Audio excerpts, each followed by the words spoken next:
Well, hi everyone. It was such a good turnout for our local hosting time this past Sunday after the live stream.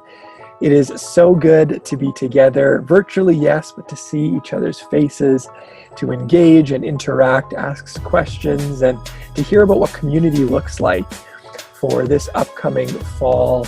And I'm aware that the time doesn't work for every single person, and so I thought that I would hop on here and record an update, just to quickly talk through what I spoke about and what Amy Thompson spoke about as well as the compassion coordinator, as this week we focused on compassion.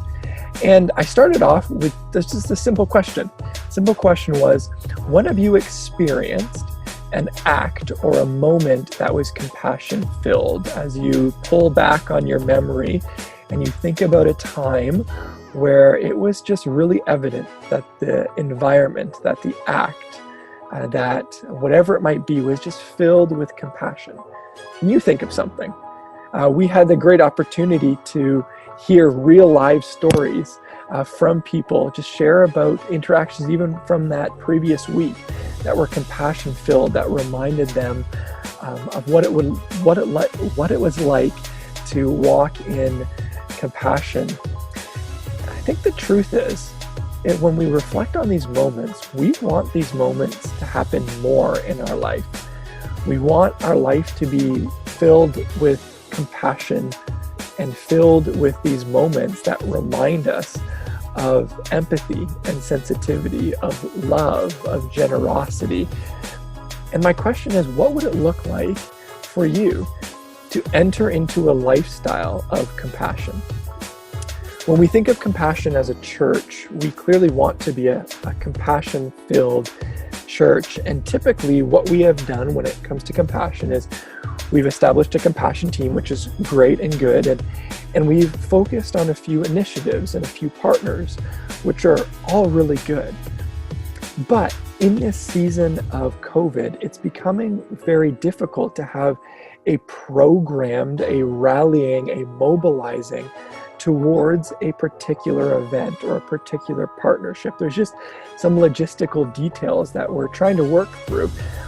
And instead, we are given an opportunity to become parish-minded. I know we've thrown out that term quite a bit in the last few weeks, parish-minded, this idea that as a church, we are not a site that is a building, but we are a community of people living in a region. That's the idea of a parish.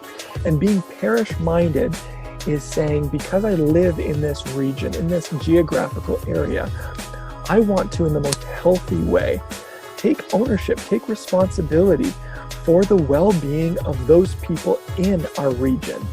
Take into account, be attentive and aware of the needs and the challenges of my neighbors. To think about the reality that if my neighbor is struggling, it is as if I am struggling, because we are so connected, and because they are struggling, I am going to do whatever I can. I'm going to do to the best of my ability something that will respond to their challenge. And so for this year, we are inviting you into a lifestyle of compassion. And particularly, we are using home church as an avenue to stir us and to mobilize us towards home church. This year, each home church has a local compassion budget, so a home church budget that is going to free them up to really invest in their spheres of influence. So, for example, let's say Ian and Jackie Logan's neighbor throws out their back and it's wintertime. They clearly can't shovel. Maybe as a home church, you rally together, use some of your own resources, and then take some resources from this local budget to say, we want to bless this neighbor by paying for shoveling, by paying for snow removal for this year, as a way of acting in compassion, showing the love and the peace of Christ in this time. I think if we were to get creative and imagine what this could look like, it could look like really practical application of compassion for our neighbors, for our family, and for our friends.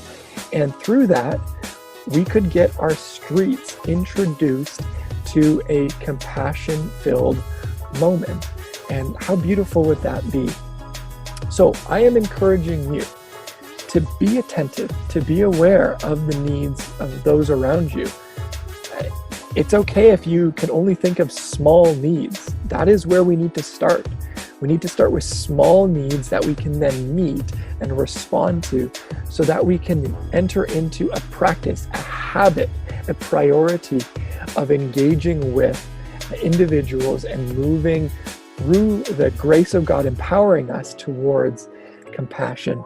If you have any questions for me or Amy Thompson, who's our compassion coordinator, feel free to reach out. But again, let's continue to move in this time, inspired by the resurrected Jesus, who is moving and breathing in this time, and allow us to engage in a lifestyle of compassion. Have an amazing rest of the day, and I hope that was a good update for you. God bless.